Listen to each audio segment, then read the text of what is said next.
চোখের সামনে এত বড় একটা অ্যাক্সিডেন্ট দেখব আমি ভাবতেই পারিনি।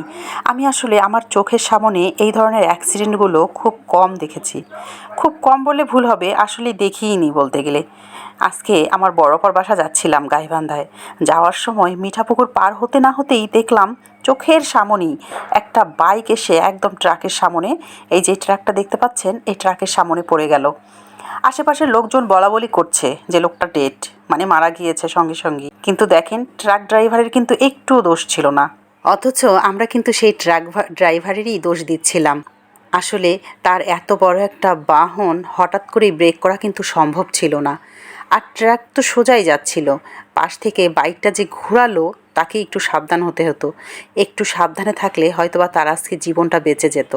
তাই আমরা সবাই একটু সাবধানে পথ চলি। আসসালামু আলাইকুম, আমি রুনা জামান। প্রতিদিনের মতো আজকে একটি ব্লগ ভিডিও নিয়ে হাজির হলাম। আশা করি তোমরা সবাই অনেক ভালো আছো, আমিও ভালো আছি আলহামদুলিল্লাহ। তারপর আমরা তো চলে আসলাম আপার বাসায় এসে এই যে নতুন বউ আমাকে শরবত দিচ্ছিল।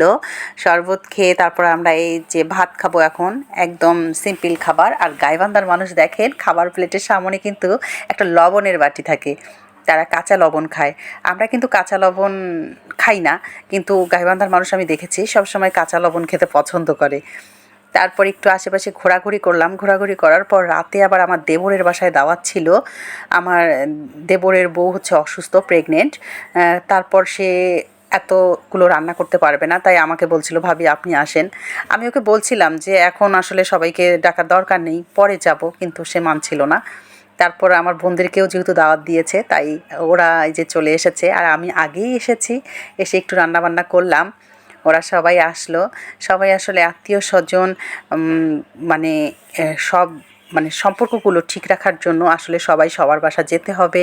সবাই সবার সঙ্গে সম্পর্কটা টিকায় রাখতে হবে।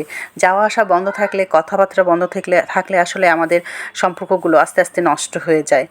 তাই সবাই সবার বাসা একটু হলেও যাবেন আর কি, গেলে সম্পর্কটা ঠিক থাকে। এই যে আমার ভাগনা বউ, তারপর হচ্ছে আমার ভাগ্নি তো লজ্জায় দেখেন ক্যামেরার সামনে আসছে না, তারপর অবশেষে আসলো। তারপর হচ্ছে আমরা এখন খাওয়া দাওয়া করব। সবাই এসে তো একটু গল্পগুজব করছে। এই জিনিসগুলোই কিন্তু অনেক ভালো লাগে। আর আমার দেবরের বাসাটা দেখেন, একদম সাজানো গোছানো, অনেক সুন্দর ছিল। এটা হচ্ছে আমার যা, সে জার্মানিতে দাঁড়িয়েছে, মানে সে প্রেগনেন্ট। যাই হোক, সে অসুস্থ ছিল বলেই আমি আগে চলে এসেছিলাম। এসে আমার যাকে হেল্প করলাম। অবশ্যই এই রান্নাবান্নার সময়ও ভিডিও করেছি, সেই ভিডিওগুলোও করেছে, আর আমি রান্না করেছি। তারপর সবাই খাওয়া দাওয়া শেষ করে এই যে গল্প গুজব করছে। এই যে আমার দেবর, ও হচ্ছে আমার বড় আপার সঙ্গে গল্প করছে, আর আমার যা তো লজ্জা পাচ্ছে। যাই হোক, সবাই সবার সঙ্গে এভাবে সম্পর্কগুলো ঠিক রাখবেন, ভালো থাকবেন, সুস্থ থাকবেন, আমার জন্য দোয়া করবেন। আর আমরা কিন্তু যাওয়ার সময় একদম কোনো রিক্সা পাচ্ছিলাম না, কারণ অনেক রাত হয়েছিল, তাই সবাই হাঁটতে হাঁটতে যাচ্ছিলাম। কি যে ভালো লাগছিল। সবাই আমার পাশে থাকবেন, দোয়া করবেন। আল্লাহ হাফেজ।